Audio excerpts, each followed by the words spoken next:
Good afternoon, everybody, and welcome to Laguna Seca for the second round of the Operation Motorsport eMotorsport iRacing League here in Season 11. After our first round at Daytona last week, we roll on here in North America, as indeed we do for the first three rounds of our championship, to the ups and downs of Laguna Seca here tonight on RaceSpot TV. It's myself, Ian O'Leary, joined by Jeremy Scott in the commentary box, with Romero Augustin Cisneros behind the cameras. Good to be alongside you for this one, Jeremy. The tight and twisty Laguna Seca circuit, steeped in history, very much unchanged throughout that history as well. An iconic circuit, definitely, for round two of our championship. Well, and it really is, and part of me wishes we could go back to the old layout where you would just, bypass the Andretti hairpin and go straight to turn 5, but nonetheless, this is an equally challenging circuit. Everybody loves to come here, and in fact, when MotoGP was discussing coming here, they were talking about fixing the corkscrew. The MotoGP official said, no, this is why we want to come here. So it's steeped in history, steeped in iconicness, I should say, and this is such a fantastic facility to begin with. Fixing. That sounds like a bad term in that context. Yeah, definitely. It's an iconic place, and we're lucky to go racing there tonight. Next week will be the bumps of Sebring before our only European race of the season. The rest will take place in North America. We're here every week until the 21st of October, which will be our final round of the season. After 9 rounds, indeed, this season in our championship. For those who have not seen this series before, this is how we're identifying each driver in our classes. First of all, the beneficiary class drivers enrolled as an official Operation Motorsport beneficiary. The Pro Ben class drivers will be also enrolled as an Operation Motorsport beneficiary, but also meet the Pro class requirements that are below. We'll get to those in a moment. The Open class drivers will be any serving military member or veteran not enrolled as an Operation Motorsport beneficiary, any staff member, volunteer or supporter of Operation Motorsport, or any other participants on a case-by-case basis as determined by the eMotorsports manager. And then finally, that all-important Pro class driver, which may apply for some of the beneficiaries up above, as you can see as well. Competition license holder in the past or present for IMSA, SRO, FEL or any other similarly ranked sanctioning body. iRacing A-class road license, an iRating of 1900 or higher, and a safety rating of 3.99 or higher as well. All of those requirements have to be met for the Pro class drivers. And it was the pros who were very much up towards the front, as you'd expect last week. 5 in the top 6, with Ken Copeland leading them home. He got 35 points for a race win and the 2 bonuses for getting pole and the fastest lap as well. A maximum hit of 37 from him on day 1, with Skylar Vickroy finishing 2nd. Justin Bessett was the best of the Open drivers, finishing 3rd, ahead of Tyler Guillemette and Matt Smotherman. Martin Wallace was 6th, ahead of Jack Merrill, Carl Shelton and Francisco Vega, the other Open class drivers. And the beneficiary class winner was Tanner Masters, who rounded out the top 10 on that evening. So that's how we look in the overall standings. As you can see here, we are in qualifying at the moment with just about 7.5 minutes to go. And the track temperature is just at 23 degrees Celsius. That's 74 degrees Fahrenheit. As the sun begins to come down, we're in September and we're starting to get later on in the year, Jeremy. And this is, if the session goes on to a similar race session as this, time of day wise, we could see not quite maybe full dark, but darkish conditions maybe at the end of a 40-minute race coming up later. And I'm old enough to remember watching some old ALMS races that would end in kind of this twilight here, and it made for some fantastic views and around the Monterey Peninsula as we watch cars go down the front straightaway for the qualifying session. I didn't watch them live, I must confess, but I would say it's more than dusk, those ALMS races. It was pretty dark, but maybe we are harping back to that a little bit, and that would be great to see as the first giants just come in right now. Martin Wallace was briefly at the top. Tanner Masters now jumps over and now has the pole. There's Philippe Chartier, saw in the Corvette last week as well, running around in the beneficiary class. Ken Copeland goes over the line again, and he takes pole just for the moment. Rui Farina there, just bringing up the rear at the moment. One of our Open class drivers, as you can see, the what's that called there? The caption there on the bottom right, bottom left, just showing you who is wearing the colours that coordinate them all together as well. Not even half of the drivers, by the way, have set a time yet on this grid. It's a very, very big grid once again. We got 35 to the finish last week, which is actually more than actually the amount of people who can score points. Only the top 30 actually get points in this series.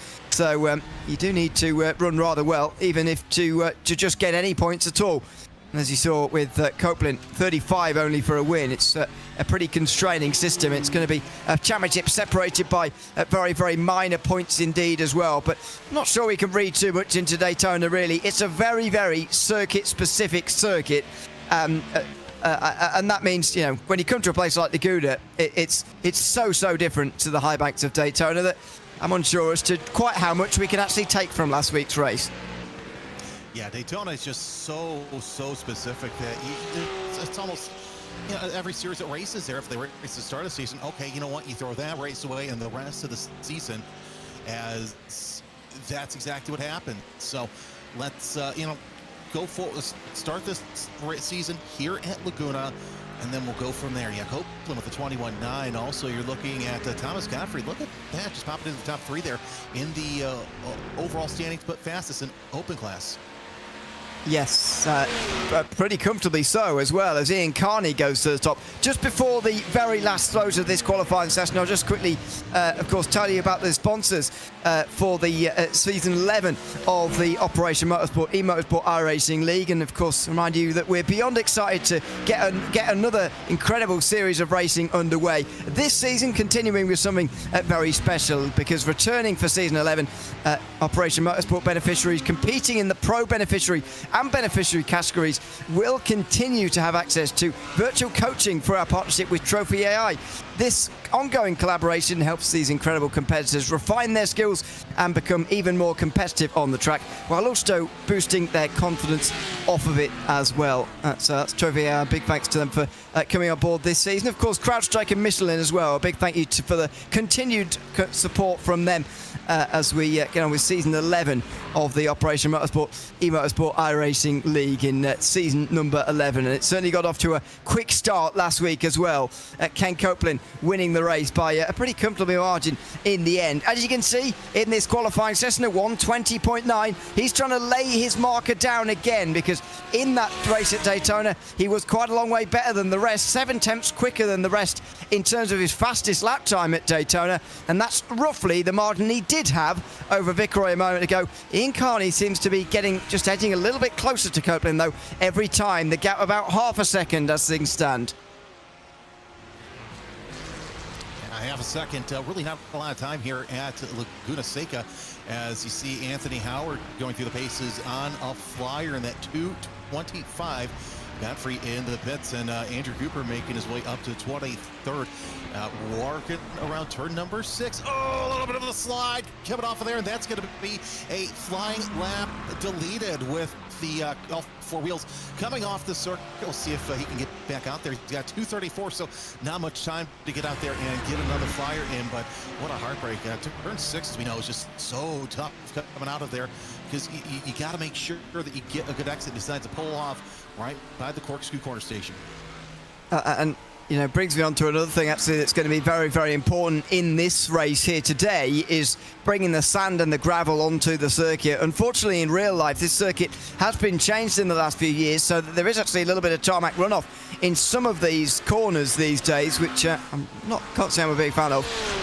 Just makes it very, very difficult to enforce track limits and lets drivers go wherever they want. But anyway, the drivers here, when they go off the side of the circuit in iRacing, of course, bring dust and dirt and gravel onto the circuit these days. It's a great system. We're seeing it a couple of times already here tonight. Quite apart from the vision that you're going to lose by kicking all this dust up, it's actually bringing it back onto the circuit again, which is pretty disruptive, I'll say. And if it's brought on right across the racing line, then it does have a big effect on these cars. You know, it's properly done in iRacing. It definitely affects the races.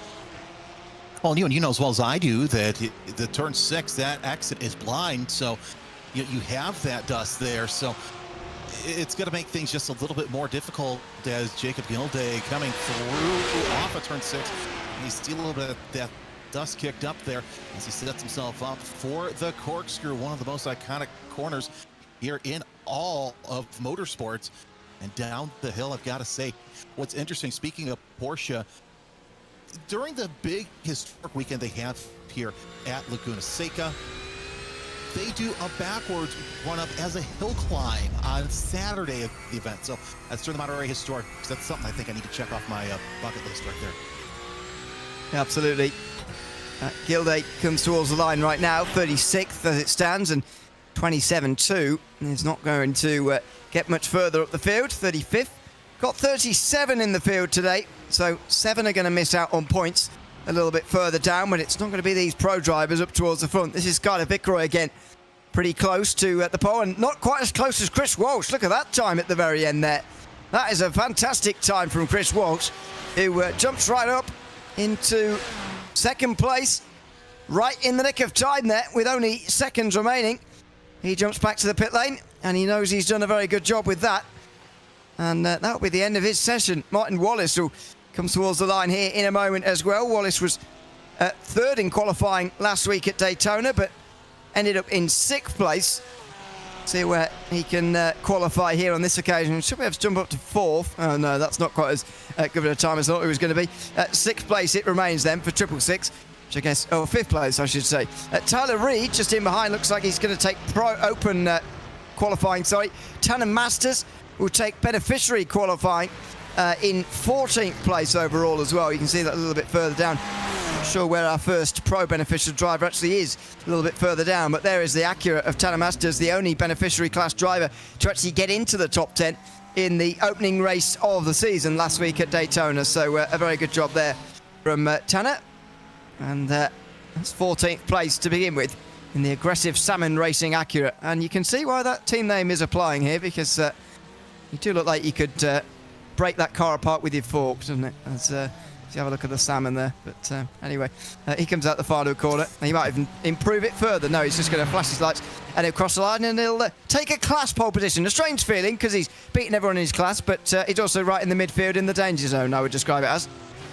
Yeah, it's right there in that danger zone. And I got to say, you can almost say I had some aggressive salmon, had some sushi before this race. So it was pretty decent too, once you put some wasabi on it, that is.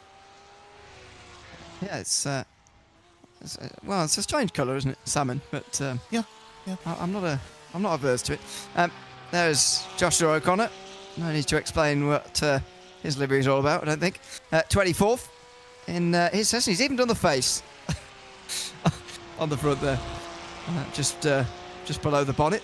But 27th for him. There's Jacob Gilday. I can't believe that some of these guys have still got laps on, by the way. They're the only two out there on the circuit. I can't believe they've not completed their allotted laps, and they have indeed. So the session now does indeed end. And there's the sun setting in the distance, and it sets even further, actually, as we get towards the race. So it will be dusk conditions here from Laguna Seca. A bit retro for us tonight in this second round of the championship. It's Ken Copeland who takes pole by just less than 2 tenths from Chris Walsh, with Ian Carney and Skyler Vickroy on the first all Porsche row on row 2. Martin Wallace is 5th, ahead of Tyler Reed, who's taken the open class pole position on this occasion with 6th. 7th place has gone to Rodney Campbell in the end, ahead of Francisco Vega. Nicolas Batista is ahead of Mason Cardinal, who is running out the top 10. It's Zach Pritchard and Thomas Godfrey on row 6. Row 7 is Kyle Shelton and Tanner Masters, the beneficiary class pole sitter. Justin Wells and Louis Rios are on row 8, ahead of Adam Poppenhaus and Tyler Beamon. Rounding out the top 20, it's Tyler Manning and Cameron Lackney. Justin Bessett is 21st in that qualifying session. He's ahead of... I lost my place in the grid. John Salada, who's 22nd. Then it's Brandon Mateo and Nolan Nuke on row 12. Andrew Cooper and Dave Bell on row 13. Ahead of Joshua O'Connor and Jacob Merrill. It's Rui Farina and Thad Weaver who round out the top 30. Charles Boschel next, ahead of Mitch Herrick, with Philip Chache and Jacob Gilday, as we were seeing there in qualifying. 34 for him, ahead of Andy Howard, Cody Durkin and Dan Fendick, all of which look like they're getting onto the grid here for the start of this race in a moment. So full formation lap for these drivers to get accustomed to. 7:15 in the evening on the 2nd of September. as all of you will know, some of you may even be watching this from California or indeed the west coast of the United States. It's getting darker in the evenings. I suppose that applies anywhere in the Northern Hemisphere. But it's going to be, properly getting towards darkness and that classic ALMS feel when we're at 8 p.m. this time of year. It's going to be a beautiful sunset, though, in the meantime. Although maybe not beautiful for the drivers. Into some of these corners, it will be right in the way. Yeah, of course, being so close to the Pacific Ocean that it's going to be, it's just going to be right blinding, but it doesn't matter which way you're on, if you're facing it or going away from it, especially in the mirrors. But look at that. It's just the gold wheels really are popping right there off of Ken Copeland as he takes his Lamborghini around the Andretti hairpin. But either way, it's going to make things just a little bit more interesting as we've got one car stopped. I was looking through the timing screen, see as well. I did not see what was. I didn't see what happened there. I must admit. What? Go on. What was that all about? What happened there? I don't know. All I know is they came off the Andretti hairpin and just pulled off drivers left, right by what would be the pit exit. So, okay. Not sure we're gonna have a start off. Find out once we get through timing. No, that'll be one to work out in a moment. That's slightly strange. On the formation, I'm not expecting anybody to be jumping off early on, but anyway, let's see how they all get on as they come through the start in a moment. Of course, worth remembering and reminding everybody that there will be a pit stop at some point throughout this race that will be mandated effectively. You're not going to be able to do fuel all the way, although we did see a couple of drivers. I can't remember who it was now. Should have looked this through again, but somebody went very close, even at Daytona, to making it. So I do wonder at a circuit like this, at Laguna Seca, whether it might be more possible, maybe somewhere like Mid-Ohio later on in the season as well, whether that's going to be possible. This is Ian Carney again. He's missing from the timing screen, and just pulls off to the left-hand side. Almost like one of those ones where, he's not got force feedback or something's going on with the wheel. He's just decided that, it's safer for everybody for me to pull off the side of the circuit. But anyway, he's decided to do that as the pace car now pulls in, and we're pretty much ready to go with round number 2 of the Operation Motorsport eMotorsport iRacing League here for season 11. Laguna Seca, a very crowded start. Look at this, and again, that's Chris Walsh right alongside Copeland on the way towards turn number 1 and really challenging him as well, almost goading him into going early here and doing something out of his rhythm. And in fact, Walsh has got off to a very good start. There's a crash on the front straight here. One of the Lamborghinis went around there. It's very narrow as well. Let's see if they all avoided the top 10 or 15 or so. They've gotten away cleanly, but further back, certainly not. Ian Carney, unsurprisingly, he's got a black flag. Oh, it's a bit of a graveyard back here, unfortunately. Loads of cars off to the side of the circuit as that really narrow section there just hemmed everybody in, and they all piled into that accident there. Anthony Howard with the black flag, and that was it was fixing the brew because you saw one car pop out a line just before the green flag, but Ken Copeland really doing quite well as he leads early on from Chris Walsh's inside of your screen. Tyler Reed, your highest open class driver right now, sitting in 5th, is Rodney Campbell. Kind of as a buffer there from Nicholas Batista as they make their way into first speed for the first time. Here we go, racing speed up over the top of the hill through some of the most famous corners in all of motorsport. Super steeply downhill, of course, off the other side. It is quite something remarkable. Martin Wallace is under the most pressure, arguably, for 4th position at the moment. He's got Tyler Reed just behind, and then Rodney Campbell before a bit of a gap back to Nicholas Batista in the background. But at the end of the opening lap, Ken Copeland leads. Chris Walsh, really applying some pressure to him, and went a bit wide there through the final corner, which slightly goes back on the sentence I just said. But he's very, very close, certainly closer than what we saw at Daytona. But the question is going to be, can anybody consistently, relentlessly stay with Ken Copeland? Because we know already that Copeland himself is going to be relentless and consistent from the front. Yeah, that's a question of the day. Let's see where Copeland can end up here and keep that lead. That's a big question, especially during the pit stops as well. By the way, we've already lost some drivers in this race. Poppenhaus, Beeman, and Lackney, and a couple of drivers coming in for repairs. So that crash really turned everything on its head. Like Carney, Salata, and Mateo all involved in that start line incident. Yeah, we'll have a look in a moment at that incident itself and just try and make heads or tails of what actually happened with it. Just after these first couple of laps have settled down here, and these leaders are running nose to tail at the back of the field. There's so many in pit lane at the moment. I'm counting 8 in totality in pit lane, and the repairs are long as well for most.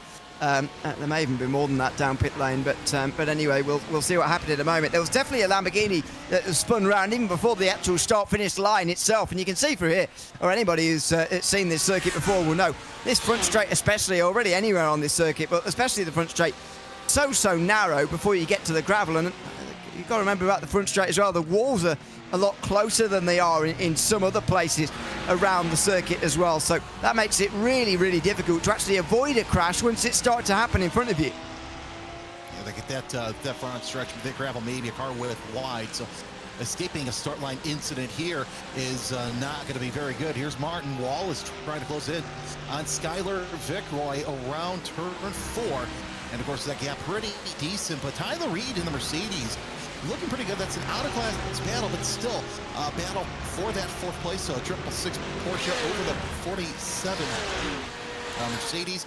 Doesn't have to worry too much about anyone else in his class because he's got about 3 seconds behind. Here comes Reed around and smacks the wall coming off of turn 6. We mentioned how dangerous that is and how blind that is coming around there. The exit seems a lot faster than it is, and it's bitten Reed already. Yeah, we'll go on board at some point later on in the race just to give you an idea from the cockpit view just what a difficult section that is in terms of actually spotting the apex there, not only actually at turn 6 but also when you come round a few corners later to the corkscrew as well. In fact, one corner later, it's a very difficult part of the circuit as you come through there, really tricky. So yeah, that was pretty big for the leader, of course, in the open class. That allows Francisco Vega now to lead the field ahead of Zach Pritchard, with Mason Cardinal, Thomas Godfrey and Nicolas Batista rounding up the top 5. Batista was actually second earlier on in this race in the open class. Has since dropped quite a few places, as you can see, because it's only just in the bottom end of the top 10 now. Instead of what would have been leading the race, of course, if he'd have stayed there. But he wasn't to know that Tyler Reed would soon head off the road either in the next couple of moments. It looks in the first 5 minutes definitely that it's going to be a race of attrition tonight at a circuit that certainly bites. There goes down the inside Cardinal on Zach Pritchard into turn 5, and he can't quite get it done on the inside there before the blind turn 6. Of course, still within distance. He's going to try and look for the inside one. Once again, here's a look at that start. Yeah, there's that Porsche I mentioned that fell off, and it looks like all the Lamborghinis turned by Manning. That was Beeman in the 91, and of course, then all mayhem broke loose after that. There was a Mercedes there going quite slowly on the start. I'm not sure who it was, but that's effectively what's created this. Now, it's very likely that Mercedes was having some sort of problem, and I guess therefore there's sort of no blame to apportion. Oh, and then a lot of the crashing happens down here. This is at the corkscrew down towards the back. Cameron Lackney goes backwards down the corkscrew. Oh, and they all pile in there. Saw that on the right-hand side. Goodness me. They were all stopping there to avoid, and they all just went into the back of one another. Charles Bochel's already got damage here. He's limping at the outside of turn 6. Actually made up some places to begin with, Bochel, but loses all those. This is Thad Weaver through the third last corner. Dropped on the apex, and you don't want to be there. This is Anthony Howard coming out of the pit lane and just stopping to allow a lot of the lap ahead drivers through. To get some of these guys, or most of these guys have stopped, actually went a long way back, and so won't be on the lead lap anymore. That's Tanner. Oh, and Tanner Masters got hit. Week 1 winner there from the beneficiary class, and was hit there, and it looks like the Acura has got a bit of damage on it at the moment. Oh, that McLaren has got some damage as well. The front end's hanging off. Louis Rios now leads in the beneficiary class after this. Damage for Tanner Masters. Action here in the first couple of laps. We're watching the battle for 7th place overall and 2nd in the open class between Zach Pritchard and Mason Cardinal. The past couple of laps been trying to make some looks, but yeah, it seems like if you're Cardinal or anybody really needs to make that position, I will wait until somebody goes a little wide or drops a hill, because like we said, this is just a race of attrition, but that happens sometimes in some of these early season races. Yeah, it definitely does. Yeah. So, and especially here as well. This is a tough early season race here at Laguna Seca because it's tough at any time in the season, but especially now with so little room for error around this circuit. Cardinal still trying to get past Pritchard, but what this has allowed, and they have distanced those behind, but they are not getting any closer to Francisco Vega. In fact, the gap is going the other way. If you remember when we first joined this battle about 3 minutes ago, 2 laps ago probably, Vega was only just in front of these two, but now he is a long way in front, and I can't help but feel that is a legacy of the battle between these two Porsche drivers. I think it is because, yeah, you take a look at Vega's lap time last time. It's a half second faster than Pritchard or Cardinal were even doing. So that definitely has something to do with it.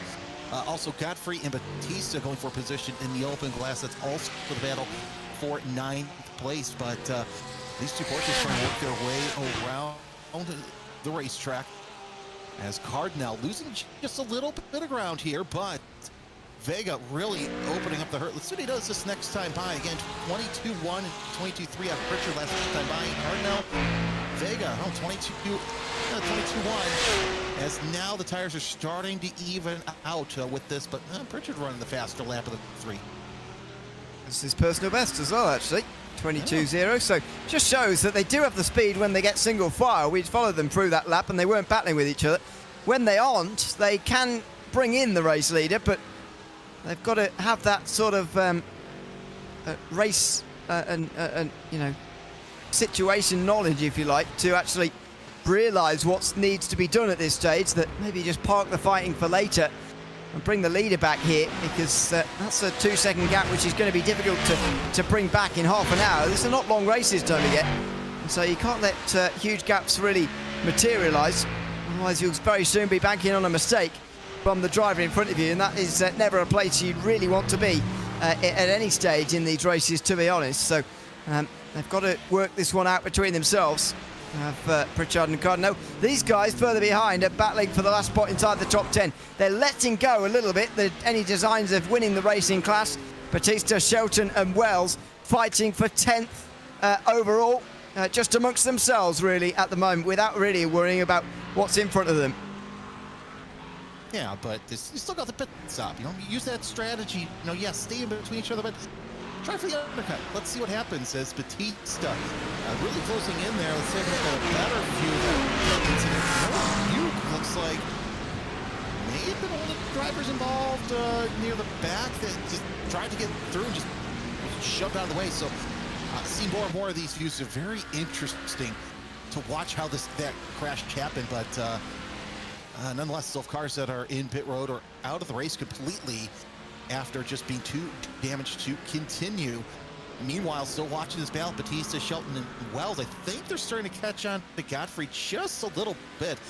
Closing within about 2 to 3 car lengths. But yeah, indeed, Batista, looks like he's trying tighter entry to get a little bit better exit to close in on 9th place. There is Godfrey in 9th, but Batista's under quite a lot of pressure as well, to be honest. Carl Shelton in that Mustang. He needs a gap to fit down the inside there. Oh, nearly went for it. It's not a car you really want to go for a half and half move like that, to be honest. The Mustang is fairly large and it doesn't fit down tight spaces really easily, but he had a look there and he has another look here as well. He wants to get through on that BMW and believes he's quicker, but he's struggling to do it at the moment. Here comes Justin Wells on the outside line into the final corner, and that forces Shelton to go on to the defensive. He'll keep the place, it looks like, just about. However, that was exactly what happens when you stick your nose in, when you can't quite make the move stick in one go. It's still on the inside line here, and will keep 11th for now, but that's a bit of a warning sign really to the future here. Or Shelton, if he's going to attempt the move, then he's got to do it, otherwise there will be a McLaren there to sweep up the pieces if it goes wrong. A little questionable why Wells would go to the outside, but yeah, I think it was to kind of show, hey, you know what, you mess up, I'm going to be here to let you go. Of course, that gives Batista a chance to go chase after Godfrey for that 9th position.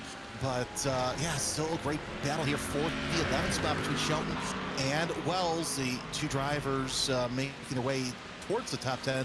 Mateo gets the meatball for pairs required. Of course, for those new to racing, the meatball is just the black flag with one car off. That is Mesa Cardinal, who's involved in that battle early on with Pritchard. Not sure what happened there, but Cardinal losing a lot of spots and a lot of momentum around the corkscrew. There's a top 5 in the open class and a top 10 overall gone for Cardinal, who spins through the corkscrew. We know that Porsche is liable to spin every now and again, and I'm not blaming the tools, but that may well be a factor in that spin over the top of that corner. Here it is again. Don't think there's any contact, although quite close running with some of the other cars.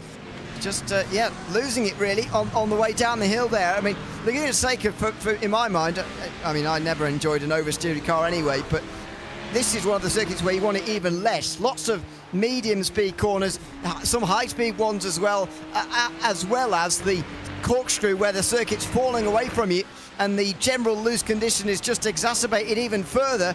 Maybe that's what we saw a little bit of with the rear engine Porsche there. Just got a little light. Speaking of a little light, we saw earlier Batista with a couple of wheels off there coming off of turn number 4. That has, turn 5, I should say. That has given Shelton a chance to reel in the BMW. See what happens around the corkscrew here. Batista sets up quite nicely.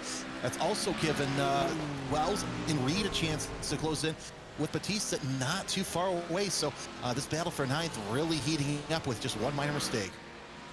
Yeah, absolutely, but that's what you need around this circuit, really. It's very difficult to overtake otherwise, as Shelton has a little look down the inside there, even at the final corner. So this is all getting very close. And the McLaren as well. Look at that. That's pretty close on the way down towards turn number 1 again. Justin Wells looking to take advantage all over again here, down towards turn number 1. Batista's going to be okay, and in the end, Shelton is as well. Batista's quite a lot closer to Godfrey as well here. You can see the Porsche just up in front, so this is a classic Laguna Seca battle at the moment. Everybody waiting for somebody else to make a mistake, because it is very hard to force something on your own. And that's why this track is so daunting, is we get one wheel off, that grass, gravel, the sand, gravel will just pull the rest of the wheels in. So, whoa, there's a spin right there by Shelton. Speaking of getting loose, Shelton, that back end looked a little light and spun off right there. Looks like maybe slight contact with the tire wall, but that race for top 10 for Shelton now over for the time being. Pretty costly as well. Well, very costly. Top 10 place at the time for that Mustang, but that goes away. And Shelton has got a lot of work to do from back there now. There's Ken Copeland meantime. You can see how much further away he is, by the way, from those guys at the back. The field spread does get very large, and that means that traffic is going to be a pretty much constant obstacle for Ken Copeland in this race at some point or another. And you see in this field scroll through on your left-hand side here, 24 for minute 15 off the lead already. We're not even halfway through yet. There's only 24 on the lead lap.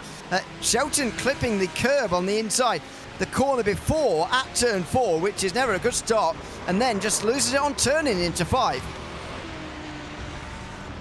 Yeah, that was the early loss there, because, you know, watching on board with Wells, that was interesting to watch. Yeah, Pritchard now trying to get around Vega, and this is for the battle for the open lead. Pritchard, who had to do a lot of defense work, wasn't able to catch up to the Mustang of Vega. Now that he's essentially on his own because Godfrey way far back, this is going to be interesting to see how long it takes Pritchard to catch up, or if he decides that he wants to go in and pit. That's one thing you got to think about too. We're getting to that point where strategy is really going to come into play when these drivers decide to take their pit stop. It's not happened yet on a big scale, really, these pit stops, but nor would we expect it to at this stage. There is Tyler Manning getting a black flag at the top of your screen as well. Yes, that'll be served at the pit stop as well, of course, as Wallace and Campbell come down towards 1. That's quite late on the brakes from Campbell, but Wallace, sorry, but Campbell follows really through turn 1, the long hairpin. You can see Campbell just getting in the mirrors, really, of Wallace in front. There's not drivers for position ahead, by the way. That is a lap car just in front. So again, it's going to be such a busy race traffic-wise for these leaders to navigate. And of course, 9 times out of 10, when you pit, you want to get away from traffic. That's not the case here. It is such a short track, basically, by endurance racing standards. Campbell looks to the inside of Wallace. Wallace throwing the defense going into 5. Let's see how well that handles there. And now Campbell looks to the inside. But back to my point before we go into the hairpin, you really can't use pitting as a defense to get away from traffic, because even after you pit, you're still going to find it. As we see the two battling for position, not going to make anything happen through the corkscrew and heading down onto the track. We have more pit stops as Copeland's in the pits. Absolutely, race leader. So clearly seeing that traffic may be in front of him is too much, and he decides to come into the pit lane. Worth remembering, don't forget that Copeland had a pretty short pit stop compared to the rest, as well as the extra speed at Daytona. Doesn't take any tyres, and that's the smart thing to do, since you're never going to have a chance for all 4. 11.7 seconds in the box, and that's it. That's the benchmark for Chris Walsh, and look at the traffic in front of Walsh. Maybe this is what Copeland has seen and decided to avoid, and maybe he was right to do so. Smart move out of Copeland, and of course we know with the new GT3 tire model that also is a smart move, because he doesn't have to spend 2 laps. Oh, look at that, tight to the inside of turn number 5 to get around now lap traffic. But with the new GT3 tire model, he's not going to have to spend those 2 laps to try and get basically the casing off of the rubber. Well, that was exactly the kind of moment that Ken Copeland is trying to avoid. I mean, look at the gap from Walsh to Vickroy come down right now. Oh, inside line in front as well. Dear, oh dear. To be fair, there's a lot of traffic being experienced all throughout the field right now, so maybe it will even itself out over the course of time, but you just get the feeling that Walsh might have made an error here. But now that he's done it, he's got to stick it out. He's got to hope that he can get through on those guys and then get into some clean air, hoping that Ken Copeland will come into similar sort of traffic that he has done over this race. Be very easy to overreact and come straight in, but I think he's got to stick it out now, really, as Walsh. Yeah, Copeland about 3 seconds behind Pritchard, so going to be interesting to see when either Pritchard makes a pass or if Copeland can reel in the number 14, or seeing Batista fall down. I think he's coming into the pits. Indeed, Nicholas Batista pits from the top 10. Still watching Wallace and Campbell go at it for the bottom step of the overall podium, not too far away from them. Also, Vega about 4 seconds back. Of course, that's lap traffic behind this battle of Wallace and Campbell. Working under the Mother's Bridge, headed towards turn number 5. And we see that Wallace has opened up a little bit of a bigger gap. We had it down almost a side-by-side. Ewan is down to 0.6 of a second, but how much longer will that last? Well, I think it's going to last a while, because there's no traffic ahead of Wallace at the moment. No, it's just got to stay there for now and just stick this one out if at all possible. The battle for third continues as we watch it. Wallace and Campbell. Francisco Vega not that far behind them, but Zach Pritchard has caught up to the Mustang that leads the open class, so the open class win might well be fought over between these two. How fiercely and how quickly Pritchard gets very close on the brakes there into the final turn, and look at that, a bit wide from the Mustang maybe, and this might allow Pritchard a chance on the way down towards turn number 1. They'll both move up a place as Skylar Vickroy comes into the pit lane, and it comes the battle for 4th place. A switch to the inside from Pritchard, who, well, can't quite go late enough there, and in fact no space would have been given anyway, so definitely in the mirrors of Vega, but no way through that time. I like what Pritchard did right there. You want that inside line? Sure, take it in the Andretti hairpin, see what happens. And of course, now Pritchard catching up to Vega. So this battle for 5th now turning into a 3-car battle for 4th place. As watching the ground level, I love these ground level speed shots. They're so fantastic.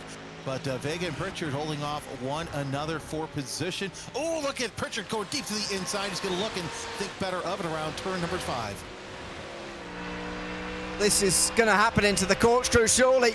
The overlap now, outside gives you the inside the second part, but can they squeeze through? Oh, it's late braking from Vega, who wants to keep this lead badly, and Pritchard's going to have to fight for it. Outside line then, through the long right left-hander, and he's going to get a switchback line again. Another look to the outside now.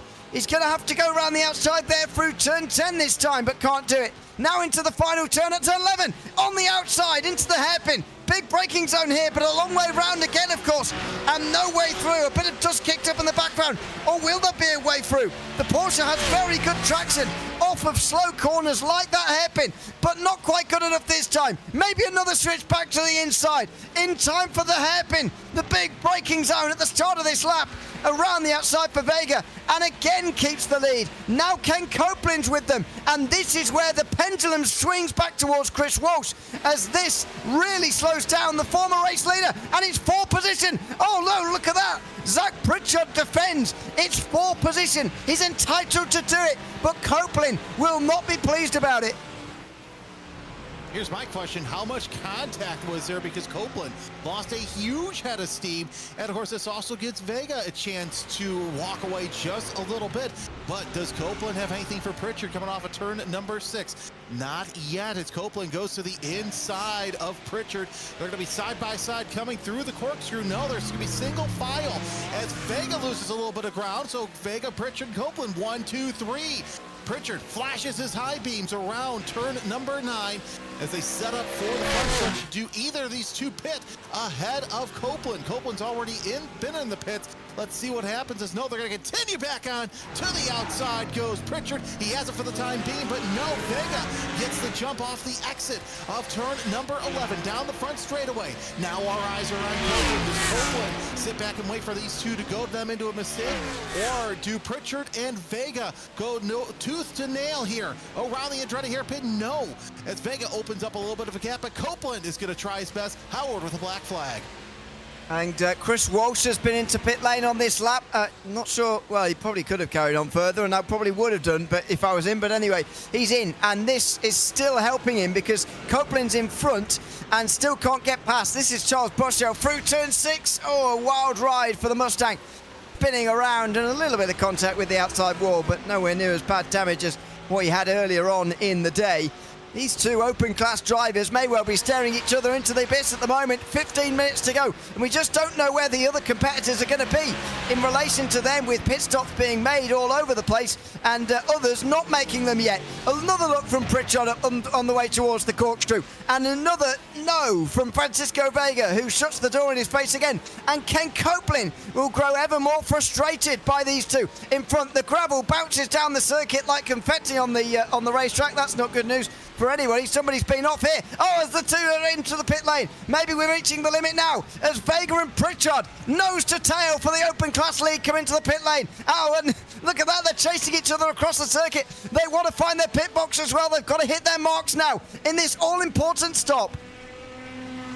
Yeah, I think that was one of the things Copeland wanted. He goes, okay, either take each other out or pit. I don't care. I want you out of my way. Look, he's got about a 2-second gap between he and Walsh, so those two are going to be battling each other. And here's what's interesting. You see that Vega, he's on the hill, so he's going to have a little bit of difficulty trying to get out of his pit stop, and not too bad, about a 9-second pit stop. Pritchard, though, 11.9, so that gap's going to grow once they get back out onto the circuit. It absolutely is. And they are going to be the leaders at least. They haven't stared each other into the abyss. They'll fight for 7th for now, but Luis Rios has not been in yet. It's the beneficiary class leader. Haven't spoken about the beneficiary class yet, actually, but he's leading it ahead of Dave Bell. Neither of them have stopped yet, though, so I won't run through it in its entirety just for the moment, because it's a slightly false order. But this is Rodney Campbell, who is leading this race at the moment. As you can see, lapped everybody up to 19th now. I think that is the 19th placed Jacob Gilday just in front actually at the moment, pulling over to the side and now being put a lap down. So again, lots of this field one lap down, and that's creating a lot of traffic. Rodney Campbell, though, thinking that running as long as possible is the best strategy here, and I'm inclined to agree at the moment, to be honest. It doesn't seem to matter what you do, really. If you're a leader, you end up in quite a lot of traffic either way. It's going to be interesting to see how much longer Rodney Campbell can last. Of course, does Copeland catch up to him? Here's Dustin Wells, one of the drivers who we saw had some difficulty early on, and it's got to be around, just loses it coming off the corner and loop to loop, facing the wrong way, watching traffic come at him. So Wells falling back to about 14th. Here's Anthony Howard, one of the drivers we saw in qualifying. And this pit exit's just so tight. And then he just dumps you off coming off of turn number 2 and decides to wait for the rest of the traffic. I guess smart idea, but in the real world, probably just best just to keep going. I don't totally get trying to stay out of everybody's way and not be too much of a nuisance coming back onto the circuit again, especially after some of the longer stops we've seen further down the field. I mean, there's 5 drivers already out of this race, unfortunately, and some of the others a bit further down have had minutes-long repairs. That was actually after a drive-through from Howard, so he was serving a black flag, I would imagine, at the end of that one. There's Luis Rios, up 11 so far today, and over 2/3 of the way through this race now already, leading the way in the beneficiary class as Copeland and Walsh exchange positions there. What's happened to Ken Copeland? And were any of those tyre tracks his? There were definitely some through the gravel and the sand there on the outside line, and suddenly we've got an effective battle for the race lead between these two. This is the aggregate leaders that you see right here around the Andretti hairpin. And here's the replay, and it looks like that, yeah, indeed, those tire marks most likely are his. Oh, nice little juke to the inside. Walsh tried, and then Copeland with the switchback. So already some great racing. A couple of wheels off by Walsh may have hurt him just a little bit. Nice switchback from Copeland to get in the lead back again, but that was traffic playing its role all over again here. And look at this. Walsh is pushing as hard as possible now to try and stay in touch. And of course, you've got to be careful about the incident limit around here. If you dip your wheel off too many times, you can accumulate them quicker than you think here at Laguna Seca, even despite the sand lining this circuit. Around Copeland, deep there, very deep into the corkscrew. And Walsh didn't quite perfect it either, so doesn't gain too much time in the end. But Copeland is feeling the pressure in a way that he just didn't back at Daytona when he won comfortably. He is far from winning comfortably at the moment. In fact, he's not even winning. He's, of course, net race leader because we're waiting for Rodney Campbell to come into the pit lane. But nevertheless, he is under serious pressure from Chris Walsh at the front of this race. Yeah, Walsh is smelling some blood in the water and thinks that he actually can go toe-to-toe with the Lamborghini of Copeland. As you see your leader, Rodney Campbell, and of course also one of two things are going to happen. He's either going to pit or he's going to get passed by working through traffic. That lead has shrunk by about a half a second about a lap ago. So they have, 1, 2, 3 slower cars that Campbell has to go around here. So we'll see what happens. And yeah, that lead really shrinking this time by. So one has to wonder how much longer Campbell's going to stay out. Yeah, I think that there's one of those two things are going to happen, or he's going to surprise us by not peeing at all. There's Jacob Merrill into pit lane out the final turn. Too early on the power in that very powerful Mustang. Noses it into the barriers, unfortunately for him, coming out of the final corner. So, yeah, that's a real shame for him. Over the top of the corkscrew again, and Copeland's in more traffic. One of the McLarens this time that's sort of half staying out of his way and half not through the third last corner. Really, as a leading driver here, you want someone to get completely out the way or not at all and run their line. And there we go. That was smart from the driver in the McLaren. Just generally staying on your line is probably the better thing to do, as Campbell's really been slowed up by something here. And he's got less than a second suddenly from Copeland. Less than 10 minutes to go. And it might not even be the pit stop that settles this one. It may even be a pass on circuit as the leaders are coming quickly. Copeland on the back of Campbell now for the race lead. Well, of course, Copeland being smart, using lap traffic as a pick there around turn number 11. Gets a good gap back to Walsh, but Campbell now has the bull breathing down his neck as Rui Farina coming around turn number 11. And like we've seen all race long, just drivers getting on that gas too early. It's now that's Campbell. Ken Copeland goes around the inside.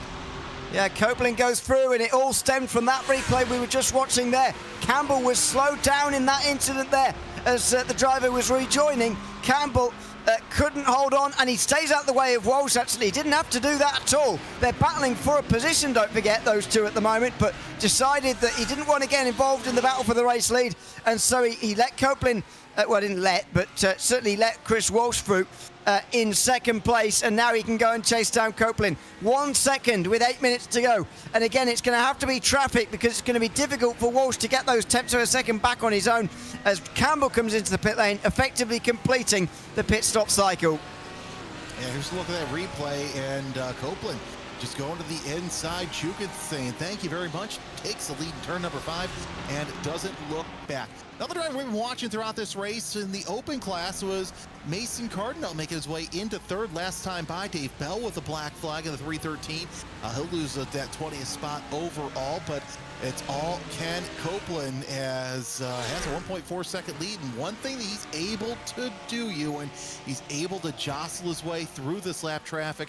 And that is the key when you're running one of these races with some, we'll say, mixed class racing. Certainly is. 7.5 minutes of effectively mixed class racing still to come. We've got just 14 on the lead lap now. That's not going to stay the same as, well, that's another helpful bit for Walsh, as one of the drivers in front of him just goes straight off, one of the lap drivers. So Walsh is able to get through straight away and continue to apply the pressure to Copeland. You can start to get a view as to just the dominance we did see last week, by the way, if you didn't watch last week's race. Skylar Vickery, 17 points by positions, not positions either, seconds, that's the word. Vickery 17 seconds behind Copeland. Just imagine Walsh is not there. Suddenly it seems like a very, very dominant performance from Copeland, but certainly isn't, being kept very honest at the moment. This is Luis Rios, who's leading in the beneficiary class at Tanner Masters, and that gap is a few positions and a few seconds as well, as Rios drops outside of the top 10. Don't forget, the beneficiary class winner finished inside the top 10 last week. Doesn't look like that's going to repeat this week. Never miss that. May have a wheel that drops off, but great showing by Luis Rios in the Apex Optional Racing Mustang, as still 11th place. Nothing to sneeze at in this deep, talented field as they work their way around. Here's Ken Copeland coming around to lap the Salmon. I'm gonna call it the Salmon Acura. That's just such a cool team name, but able to use that Acura as a pick is Walsh, about 1.2 seconds behind. Let's see if he can catch up to Copeland here in the final 6 minutes, as really this race has been full of nothing but drama everywhere you've looked. Absolutely. You expect nothing less from Laguna Seca. It is narrow, testing, punishing, and we've certainly seen that here tonight. A great job from some of the guys further down, by the way, to actually get back on the circuit and come around for the finish. I mean, some of the guys are multiple laps down and are coming out for the finish anyway. Unfortunately, we have had 5 retirements, and indeed not everybody actually finishes is even going to get points, but they've turned out anyway. Ian Carney's down in 31st, for example. Pro-class driver who could have competed for a podium result here tonight, but has dropped all the way down in various incidents and won't even score anything as it stands. Jacob Gilday gets a speeding penalty meantime, and Salada also into pit lane as well. Salada might have been 3rd in the beneficiary class actually before that incident there, not 100% sure. We're certainly running okay. 4.7 seconds in the box before leaving again. Rios leading the beneficiary class ahead of Tanner Masters. The gap are over 20 seconds at the moment. Rios has not yet been lapped. He's not even close to being lapped, unlike his chaser. So looks like it's going to be a Luis Rios victory on this occasion, which would be a great thing for him. Finished 19th overall at Daytona. Going to be a marked improvement on that with a class win as well. Nothing wrong with improving with that much, with being higher in the grid and getting the class win. Of course, technically looking at the gap, he looks like he's about a half a lap, I should say, abreast of Copeland. So, barring some major incident happening, I think that he's going to be quite nice being the last car on the lead lap, as Tanner Masters sits in second of the first car, 1 lap down. Here's a view out of Christian Walsh, the team with no name Porsche, still hunting down Ken Copeland. The gap now down to 0.6 of a second, working their way around the Andretti hairpin. Just under 4 minutes, I'd say about 3 laps to go here in this race, as Copeland trying to do all he can to continue and preserve that pro and overall lead, as the 2 drivers have been going at it all race long. And really, it's come down to Copeland just able to jostle his way through traffic. Right now, that Lamborghini has a lot of open track, but he's going to have to encounter some lap traffic probably once, maybe even twice, before this race is all said and done. Yeah, very much, or somewhat depends how many laps left there's going to be here, whether it's 2 or 3 by the time they get to the line. The timing software is saying to me 3. at the moment. They're still in the 121s or so. And actually, Walsh set the fastest lap, or his fastest, certainly, of the race last time round, which is a show as to just how quickly they are going. Copeland set the overall best lap, by the way, and that won't be a surprise. But 3 minutes to go as it stands. This is it's going to be very close into the final turn now. And there's definitely traffic up ahead, as you say. They're just about going to squeeze 3 more out of this, I think. 2:46 as they go over the line. That is going to, unless they do 122s in the final 2 laps, or 123s rather, in the final couple of laps, they are going to end up doing 3 more laps. And that's not really what Copeland wanted to see, given the traffic in front that may take 3 laps to actually catch up to. Yeah, no, definitely. That's the last thing that Copeland wanted to see. The first thing that Walsh wants to see is that extra lap. A little bit of house cleaning, too. Godfrey had a pass-through penalty. That put Luis Rios up into the top 10. So he's got about 6 seconds until Godfrey can catch up to him. But we'll see with the last couple of laps and the lap times that Godfrey's been running, I don't think he's going to be able to catch Rios here in the handful of laps that are left in this race. No, although I think it is a good marker being laid down, that actually, even with the incident, that can still get a good result. It's often a mark of a potentially season-strong run with that kind of incident being overcome. But we'll wait and see later on as Copeland and Walsh continue to run nose to tail. This is just a fascinating race between these two. Just make you wonder what would have happened. Oh, a spin! Chris Walsh spins out the final turn! And it won't be the white flag this time, I don't think, but it won't matter now for Ken Copeland. He's going to win this race surely without error or accident, because Chris Walsh has spun out the final turn, and that's going to be that. Gets on the power too early out of the final corner. We know that Porsche's strong on traction, but he's just overdone it here and thrown away any chance of a race win. You know, I wonder, you saw back there in the exit of 10, he got the 2 left wheels off the course. I wonder if the wheels were just not properly cleaned off enough to get that ultimate grip through 11. We know it's a low grip corner, but man, talk about heartbreak for the 104. Here comes Vega trying to catch up to Rodney Campbell. Now, this is not a battle for position, actually a lap down car, I should say. That is the 17th placed car of Philip Chartier in the beneficiary class, but nonetheless, oh, you just gotta feel heartbreak for Walsh. Yeah, that's a real shame. And no race leading fight at the very end here as well. I think that gap, by the way, coming down, showing that Copeland did actually have a bit of traffic to negotiate as well, but that's all going to pale into insignificance now. Only seconds remaining. Which flag is iRacing going to show here? You never know sometimes. It's going to be the white flag, rightfully so as well. Copeland with a few seconds to spare. He's taken on this race at such a pace, and so has Chris Walsh, that they've squeezed an extra lap out of this one than what should really be possible. But Copeland leads the field around one more time. And I do feel in a way that this win might even mean more to him than last week's win. Not that, of course, winning at Daytona meant nothing at all, but I mean, the challenge he's come under today has been something way different, night and day different to last week. As I say, yeah, Chris Walsh had Copeland's number throughout most of the race. Had it not been for that mistake a lap ago, I think that we would have had a very different outcome. And Copeland looks like that he is backing off just a little bit. In fact, yeah, 23 his last time by Ewan. 20 is his best lap. So the pressure's off. He can ease his way to the checkered flag. And that's exactly what he's doing right now.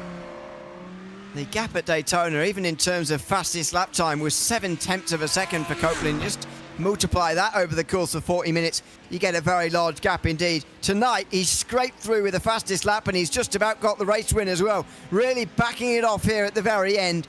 Breathing a sigh of relief, I'd imagine, in some sense, because it was a lot of pressure for a long time. But Ken Copeland comes out of the final corner now, and he's going to win round 2 here from Laguna Seca after coming under huge pressure from Chris Walsh. He limps over the line and actually lost quite a few seconds towards the end. His last lap time, a 1:27.5. I almost wonder whether he ran out of fuel there, and Walsh would have won the race had he just avoided any sort of incident, or was he just slowing down for being conservative at the very end? I'm not entirely sure, but he certainly wins the race, and yeah, maybe he did indeed run out of fuel. Francisco Vega, further behind, is going to win the open class here tonight.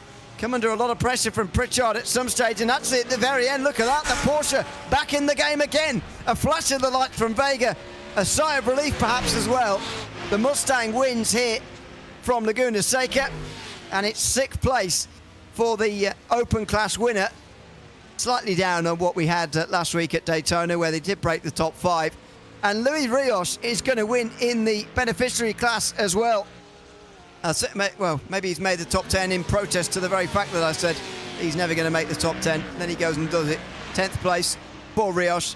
And the second last driver on the lead lap as well. Tanner Masters and Philippe Chartier will be the drivers joining him on the podium, and hopefully in a moment joining us for an interview as well. But that was a pretty comfortable win for Rios in the end, and it was a top 10, so the beneficiary class driver wins their class, finishing in 10th place for the second week in a row.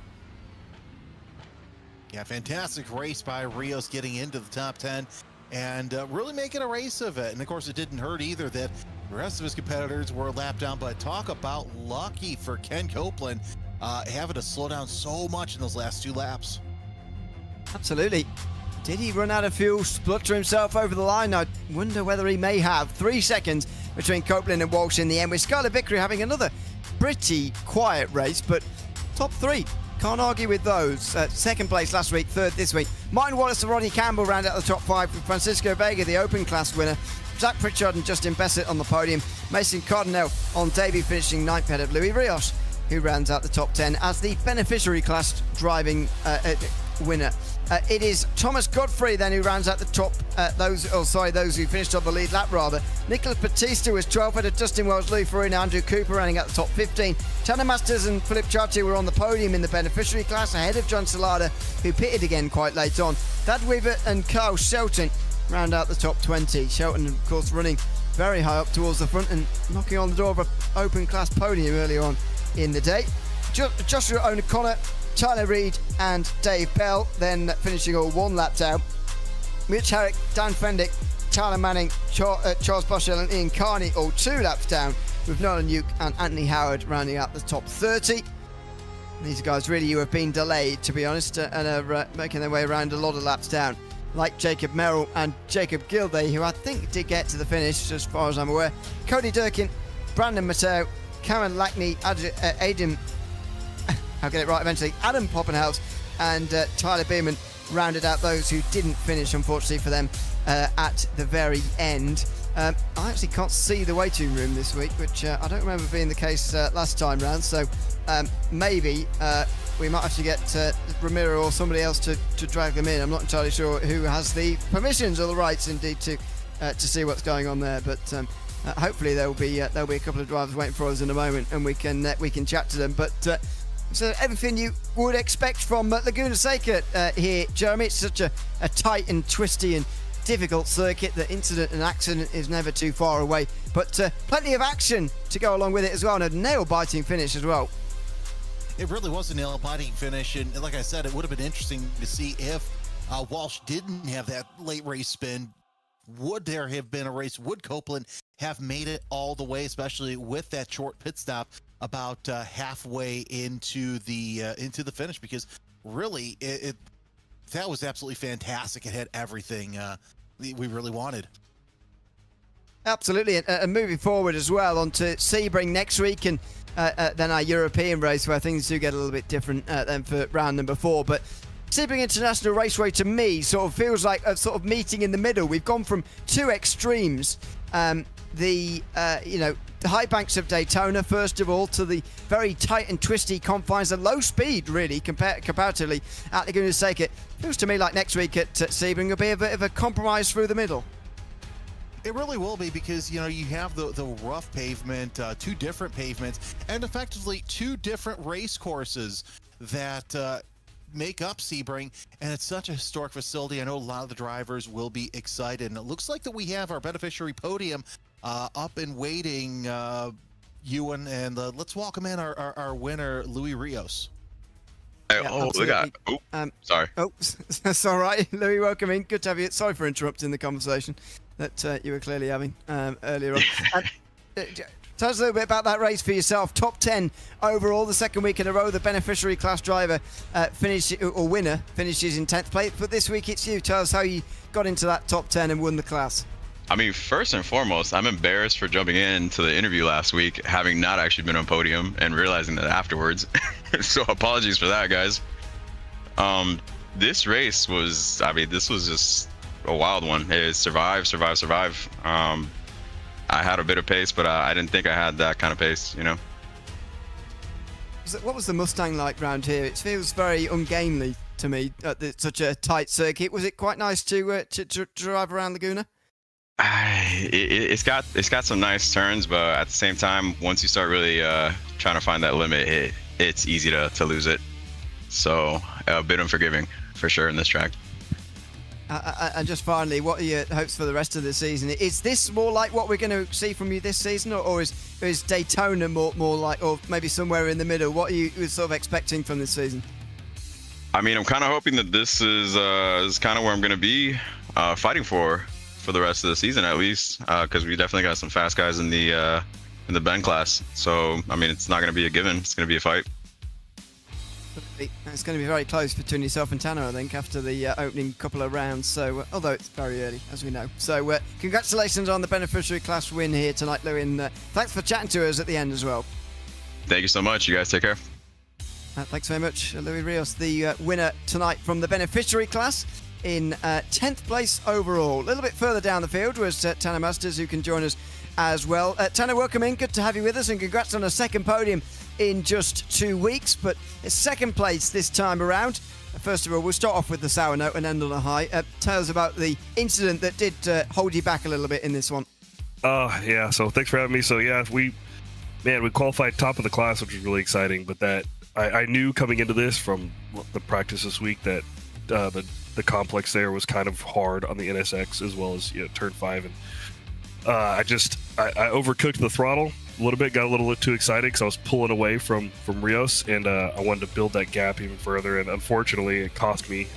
In reality, I probably should have just stayed the course and not planted my foot into the pedal as hard as I did, and we wouldn't have ended up in the situation we're in. So it's always easier to see a way through these incidents afterwards. When you've got caught up in them, in fairness. I mean, tell us about your recovery. I must admit, you kind of fell off my radar after that, because I thought you might be done for the day pretty much, but you came back with a vengeance and managed to get into second place in the class. Just what was it like making moves and bringing yourself back through the field around this circuit especially? So we were putting up good laps. I think we had a couple of high 21s and a bunch of low 22s, but it wasn't easy work. This track doesn't yield itself well to easy passes, and the guys know how to make the cars big, especially when you're fighting for position. So it was a little bit of a challenge, but ultimately we got back up to P2, which was always nice to see. Well, congratulations on that P2 here today, and a solid start to the season. I'm sure you'll be right up there in the beneficiary class standings, so we'll see that in a while, of course. But again, congrats on the podium tonight, and thanks for chatting to us. Thanks, guys. Have a good night. Thanks so much. That's Tanner Masters, second place in the beneficiary class here tonight. And third place is Philip Chartier, who now can chat to us as well. Philip, welcome in. Good to have you with us, and congratulations on a podium finish here tonight for yourself. Correct me if I'm wrong, you started a little bit further down the field tonight and brought your way forward. Just tell us about how you brought yourself forward in this race. Oh, yeah. The start was I'm a bad qualifier, so I think I was in like 36 or something at the start. And we hit green, and all of a sudden we get to that start-finish line, and I just see a bunch of smoke. And it's all the big old pile-up, and I'm just sitting there thinking, all right, please, just let me get through this, And because this is only my second podium in like 5-6 seasons with the league. And I'm like, all right, let me get through this. And I got through that, and I was able to rock on pretty much the whole race and held my own. And there were some tight corners there with some cars everywhere. Yeah, we saw the incident off the start, and I guess it did benefit you a little bit to be a little bit further back and pick your way through it. But in terms of this season overall, how do you feel that it's going to go after these first couple of rounds now? You finished way down in 30th last week at Daytona, but it's a solid result for you in the Laguna Seca round. What are you expecting overall from this season? Thank you for that. Yeah, usually I'm middle to the back, and I think that should hopefully this can give me that confidence that, hey, you can do better, and just put some more time into it. And I think I can at least threaten a few people, make them think, okay, maybe I gotta watch him. But I think it'll be a pretty good season for me. We look forward to it, definitely. Philip, congratulations tonight on a podium in the beneficiary class, and we'll see you again next week. Thank you. Look forward to it. Well, thanks very much. That's Philip Chartier, third place in the beneficiary class here tonight from Laguna Seca at the end of round number 2 in the Operation Motorsport eMotorsport iRacing League here tonight. Jeremy, it's been great to be alongside you for this one. A nail-biting finish from Laguna Seca as the sun went down. A great race overall to kick off the first 2 weekends of our series. And it's always an honor and a pleasure to work alongside you, especially at such a fantastic facility like Laguna Seca. And I can't wait to watch the rest of the series this year to see who comes out on top, because really looks like it's anybody's race, no matter where you're racing at. Absolutely. We've seen Ken Copeland challenged for the first time this season, and fiercely as well by Chris Walsh in second place. It looked like if Walsh had avoided that spin through the final corner on the penultimate lap, he might have been able to win it by the end, because it did look like Ken Copeland had run out of fuel, although that is pretty unofficial. After a pretty chaotic start, it then calmed down into familiar Laguna Seca racing. Hard to pass, but lots of action around here tonight. We'll be back in 1 week's time from Sebring International Raceway. It's going to be a bit of a mix of the tight and twisty nature of Laguna in places, but also some high-speed, long straights as well, much like what you see at Daytona as well. So, bit of a mix when we go to the bumps of Sebring in 7 days' time. Very much hope that you will join us again for that one here on RaceSpot TV. I've been Neil O'Leary alongside Jeremy Scott with Romero Augustin Cisneros behind the cameras tonight. We'll see you again in 7 days' time at Sebring in the Operation Motorsport eMotorsport iRacing League. It's goodbye for now.